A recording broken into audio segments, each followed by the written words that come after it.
안녕하세요. 기순에게 장윤비입니다. 오늘은 감기가 약이다 하는 제목으로 우리 같이 한번 공부해 보겠습니다.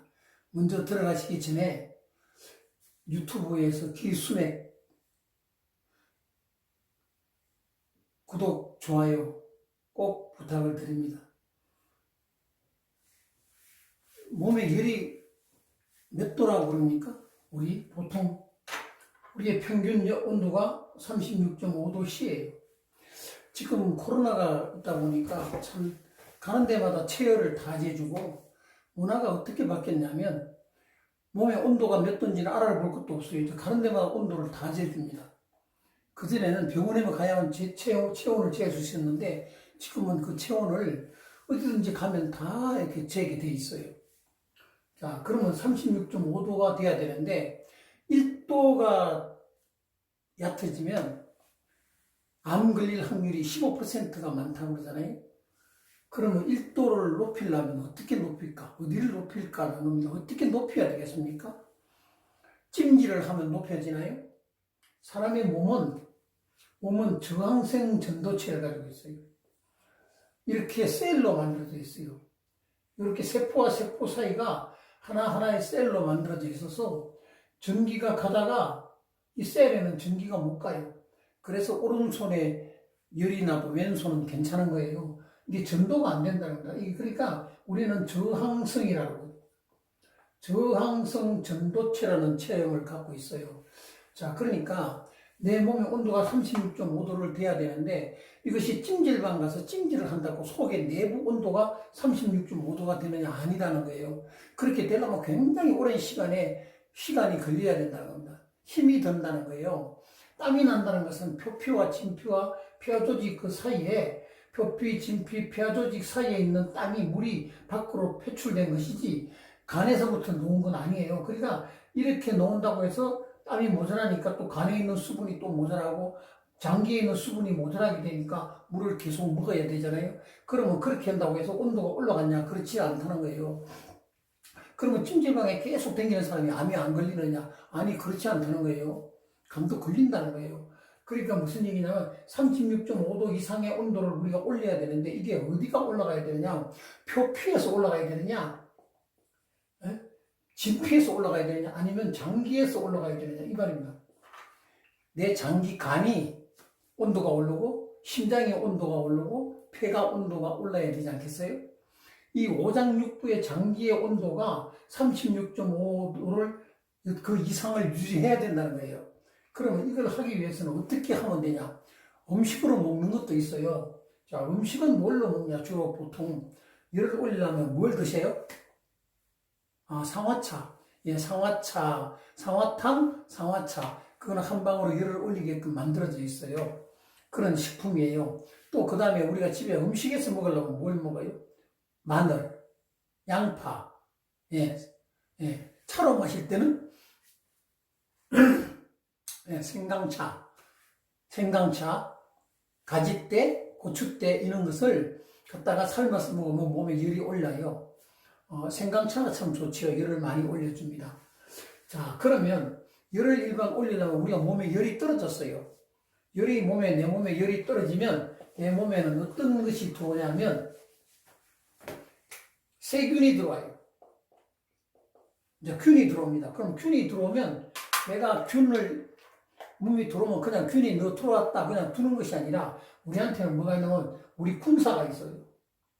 군사의 대표적인 것이 뭡니까? 백혈구예요.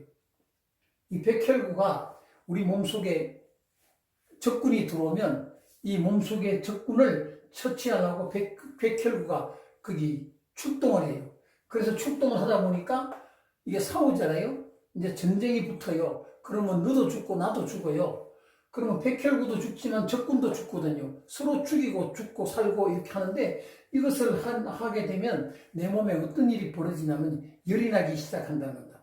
열이 막 나는 거예요. 그 열이 나는 걸 보고 우리는 뭐라고 그러냐면 감기라고 합니다. 자, 그러면 감기는 걸려야 될까 안 걸려야 될까 이 말입니다. 옛날에 말이에요. 골고리 80이라고 했어요. 지금은 80이 기본이고 지금 90이 이제 평균 나이가 90이 다 됐는데 이제는 100살 사는 사람도 많아요. 그런데 이 군사 백혈구가 들어와서 세균이 들어왔을 때 싸울 때 우리 몸에 열이 막 나기 시작을 합니다. 그러면 열이 나면 좋은 거예요, 나쁜 거예요? 좋은 거예요. 자, 그럼 열이 났다면 어디가 열이 났냐면 안에 속에 장기가 열이 났다는 거잖아요. 열이 나면 그 다음에 병원에 가면 뭘 줘요? 해열제 그리고 알코올로 몸을 씻어요. 너무 뜨거운. 실제는 그렇게 하면 내 몸에 열이 난다는 것은 몸 안에는 열이 났는데 밖에가 춥다는 거다. 그러니까 두 개의 갤로 현상이 일어나거든요. 몸속에 갤로 현상이 일어나요. 온도 차이가 너무 나는 거예요. 자, 이럴 때 우리는 몸이 차다는 것이 밖에가 차고 안에가 뜨거우니까 그걸 온도를 맞추려니까 막 추우가 한기가 나고 막 그런데 그때는 음식을 어떻게 드시냐면 아까 생강차 같은 거 좋습니다. 열을 올려줘야 되잖아요. 따뜻한 물 좋지요. 그런데 열이 너무 나면 우리는 찬 것을 좋아해요.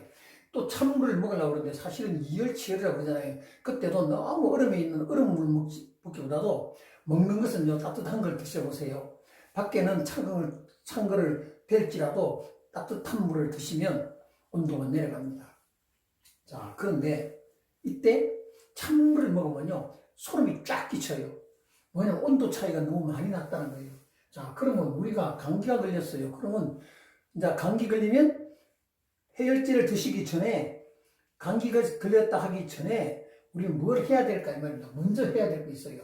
그게 뭐냐면 우리 음식이에요. 음식을 많이 드시면 안 돼요. 그렇게 소화가 잘 되는 음식을 드셔야 됩니다. 우리 요새처럼 의학이 발달하지 않고 병원이 발달하지 않았을 때 감기가 걸릴 때는 보통 어떻게 하냐면 아침 밥을 먹기 싫잖아요. 그럼 밥을 안 주는 거예요. 그러고는 그 사람들한테 어떤 음식을 주냐면 죽을 끓여줍니다. 흰죽이나 녹두죽을 끓이겠어요. 거기다가 참기름 한 방울 넣고 조선간장을 딱 주는 겁니다. 그래서 먹고 나면 잠이 와요. 딱 한숨 자고 나면 땀을 비워도 쏟아요. 그러고 나면 감기가 쑥 도망가거든요. 감기는 병원에 가도 낫고 안 가도 낫는데 단지 뭘 염려하냐면 급성 폐렴을 염려하는 거예요. 폐렴, 열이 너무 많으면 폐렴을 염려하는데 사실은 그것은 이제 그 기질환자를 가지고 있던 분들은 그것을 염려해야 되겠죠. 그러나 일반적으로 보통 감기 걸렸다고 폐렴 영향이 크게 안 하셔도 된다 그러잖아요. 자, 그러면 감기가 걸렸을 때는 어떡하냐? 음식은 아까처럼 부드럽게 먹시는 거예요. 소화가 잘 되는 음식을 드시는 거예요. 왜? 세균을, 우리의 백혈구를 도와주는 것이 뭐냐면 우리는 당이라고 그래요. 포도당이 나한테 백혈구를, 군사를 힘을 주거든요. 이때 칼슘이 중요해요. 백혈구의 눈이 칼슘이니까 칼슘을 먹어야 백혈로 눈이 생겨서 우리 군사를 죽이지 않고 적군을 죽이겠죠. 자, 그럼 칼슘도 많이 드세요. 그리고 이제 당을 높여줘야 되는데 이때 그냥 밥만 드시면 되는 거예요. 흰죽을 드시면 되는 거예요. 흰밥 드셔도 되는 거예요. 부드럽게 소화가 잘 되게. 그러면 위장 속에 들어가야 될 피가 많은 걸 먹고 나면 위가 움직이려니까 피가 위장 속에 많이 모여요. 그러면 머릿속에 피가 부족한 거예요. 간에 있는 피를 위장으로 보내주니까 졸리기 시작하는 겁니다. 그런데 이때 감기가 들었을 때 열이 날 때 위장에 열을 많이 주면 내 군사에 힘을 주는 당이 부족하겠죠. 그래서 소화 효소를 아주 부드럽게 할 수 있는 죽을 드시는 거예요. 그러고는 몸을 따뜻하게 하는 거겠죠. 머리는 냉철해야 되니까 머리는 차게 해주세요. 몸은 따뜻하게 이불을 덮어도 머리만 찬 것을 이마에다 얹어줍니다. 뒷머리에다도 찬 것을 대주는 겁니다. 그리고 머리는 차야 됩니다. 머리가 너무 뜨거워지면 안 돼요. 우리 사람이 죽는 온도가 있잖아요.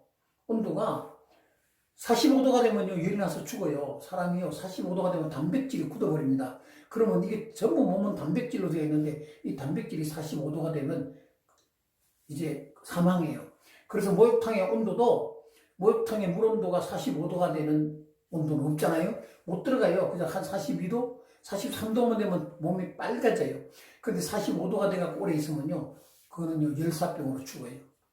우리가 가장 중요한 것은 온도가 너무 높으면 안 된다는 겁니다. 자, 근데 36.5도의 온도를 올리려니까 우리 군사들에 필요한 당을 줘야 되는데 이때는 묽은 당을 먹는 거예요. 소화가 잘 되는 걸 드시는 거예요. 그래서 흰죽 같은 거, 녹두죽 같은 거, 죽 종류가 상당히 좋겠죠.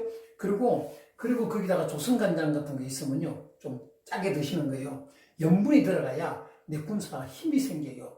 소금은 정말 보약입니다. 예? 소금은 보약입니다. 소금을 꼭 드셔야 돼요.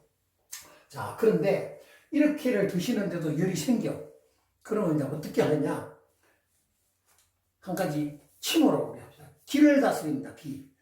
제가 이거 이침 속의 웰빙의 이거 저자거든요. 근데 제가 침 강의를 이렇게 많이 다니면서 이제 보면서 침을 그럼 어떻게 하면 기에다가 뭘 붙이냐면 침을 붙이는데 어떻게 붙이느냐는 겁니다. 맨 첫 번째 기에는 제 기꼭지 제일 꼭딱이 있지요. 꼭지에 동그랗게 여기 이침열이라고 해서 여기는 각자가 피를 한 방울 빼세요. 여기 다음에 딱 하면 위에 심장이라는 데가 있어요. 그 다음 밑에 간 자리가 있어요. 그 다음 폐 자리가 있고 가운데 심장 자리가 있어요. 자, 요걸 잘 기억해서 당겨주세요. 캡처해서 쓰시면 돼요. 감기 걸렸을 때 감기 남는 침을 놔보면 어떠냐 하면요. 심장점이 있어요. 심장. 그 다음에 심장. 심심의 조화라고 그래요. 얘는 부를 때는 화가 되겠고 얘는 수가 되겠어요. 그러니까 심장은 불화를 쓰고 심장은 물수를 쓰는데 이 두 개가 물의 온도를 조절해 주잖아요. 그런데 여기에 땔감이 있어요. 이 땔감을 한해서 나무목으로 써요. 그게 간이에요. 그러니까 간이 좋은 영양소를 어디다는 땔감을 심장으로 줘야 되는 겁니다. 떼가지고 줘야 불이 조절이 되잖아요. 그때 너무 뜨거우면 심장이 조절하게 돼 있어요. 그래서 우리 사람은요 절대로 45도 안 올라가요. 42도도 안 올라가요. 온도가 42도 올라가는 병이 하나 있어요. 그게 뭐냐면 장애균이 생기면요 우리 옛날에 말하는 백일병이라는 게 있어요. 장티부스라는 게 있어요. 이 장티부스는 42도가 올라갑니다. 그렇지 않고 38도, 39도에서는 사람 안 죽어요. 그러니까 열에 너무 무서워할 거 없어요. 머리가 아프니까 머리만 냉철하게 해주시면 된다고 그랬어요. 자, 그러면 이렇게 땔감을 주고요. 그 다음에 물이 조절하게 돼 있어요. 사람이 올라오면 수상이라고 해서 물이 올라가게 돼 있어요. 물이 올라가면 화가 내려옵니다. 열이 내려옵니다. 그러니까 우리는 온도 가는 거, 열 올라가는 거 너무 염려하실 거 없어요. 단지 폐가 걱정이 되니까 폐렴을 걱정을 하는데 지금은 한절기가 이제 다 되었어요. 이제 철이 딱 바뀌게 되면 감기가 참 자주 옵니다. 이거 너무 방 안에는 따뜻하다가 밖에 나오면 차잖아요. 그럼 온도 차이가 너무 심해지면 감기가 잘 걸리거든요. 자, 그러면 이제 폐를 다스립니다. 폐를 다스리는데 폐는 한자로 한 방으로 뭐라 하냐면 세금으로 써요. 이거는 세금이에요. 그래서 우리는 이 화수목이 조절이 잘 되면 감기 그냥 낫습니다. 집에서 이제는 가십시오. 이제 겨울 되면 집에서 하시는데, 자, 여기서 이제 기를 놓고 또 제가 한번 봐드리겠습니다. 기를 놓으면 요 기가 여기 이첨열이에요. 여기는 피를 한 방울 빼세요. 그리고 의료기상에 가면 T침이라고 있다고 그러셨죠? T침을 갖다가 심장은 어디냐면요. 심장이 요렇게 안에 들었어요. 심장이 안에 들었어요. 안에 들었고요. 그 다음에 가장 넓은 자리가 여기가 심장이에요. 그 심장 밑에 안으로 쑥 들어간 자리가 폐예요. 그럼 간은 어디냐면 요렇게 나왔더니 요 자리가 간이에요. 싹 요게 위장자리 위점이거든요. 내려오면 간이에요. 그러니까 먹었던 음식이 하나는 간으로 가고 하나는 비장으로 가는 거예요. 밑에는 비장이요, 위에는 간이에요. 여기를 스티커로 붙여주시는 거예요. 붙여보세요. 정말 열이 나가지고요, 아무것도 못하던 사람이 붙이면요, 30분도 안 걸려요. 열이 뚝 떨어지고요, 열이 떨어지고 생기가 돌아요. 힘이 생겨요. 30분도 안 걸려요. 그러면 감기 다스리기 참 쉽습니다. 병원에 안 가셔도 돼요. 근데 이제 그래도 약하신 분들은 병원에 가세요. 그러나 먼저 다스려 놓고 내 몸을 내가 먼저 자연으로 다스려 놓고 난 다음에 병원에 가시면 병원에 가시면 도움을 많이 받으실 거예요. 열은 온도는 올라야 된다, 오르지 않아야 된다, 올라야 된다. 그러면 감기는 걸려야 된다, 안 걸려야 된다는 거예요? 걸려야 된다는 거예요. 그래서 감기가 약이에요. 감기 걸리시는 분 암 잘 안 걸려요. 감기 한 번도 안 걸렸어요. 나는 평생에 감기도 한 번 안 걸리고 아파 누워본 적이 없다던 사람이 딱 아프니까 암이잖아요. 그런 분 많이 보시죠, 주위에? 나는 한 번도 아파본 일이 없대. 감기도 안 걸렸대. 약국을 가본 일이 없대. 그런 분들이 딱 아프다 하니까 마지막으로 아프니까 갔다. 그래서 먹고 살만하니까 가더라는 거 얘기를 하잖아요. 열심히 일했어요. 돈 모았어요. 그런데 이제 집도 챙겼어요. 이제는요 먹고 살만해요. 자녀들도 됐어요. 공부도 했어요. 이제 그러니까 그때서 탁 걸리더니 아주 하고 가버리거든. 그게 벌써 일찍 가잖아요. 30대, 40대, 50대. 왜 그렇게 가겠어요? 몸에 수시로 아프면, 감기가 걸리면, 내가 몸에 열이 나면 적군을 없애니까, 암세포도 죽이니까 T임파구, 내추럴 킬러라고 하잖아요. 내한테는 T임파구가 막 생겨요. 그 내추럴 킬러라고 그래가지고 그냥 CK, 내추럴 킬러를 CK라고 그러잖아요. 그러니까 그것이 들어가면 암균을 막 잡아먹는 거예요. 잡아먹으면 내가 암에서 이길 수도 있겠죠. 내 몸이 좋아지면 감기가 걸리면 그래서 내 몸이 좋아지게 되면 이 모든 것을 이길 수가 있어요. 자, 구독, 좋아요 꼭 부탁을 드립니다. 기수맥에서 구독, 좋아요입니다. 제가 2층 속의 웰빙 책을 하고 쓰고 강의를 다니다 보니까 참 여러 가지 많은 질환을 문의를 받습니다. 그러면 제가 침으로 이렇게 기침으로 치료하는 방법을 일러드리면 많은 도움을 받았다고 연락이 오고 그러는데, 자, 오늘은 감기 걸려야 건강해진다. 감기가 약이다. 이걸로 강의를 했습니다. 자, 오늘 이걸로 강의 마치겠습니다. 감사합니다.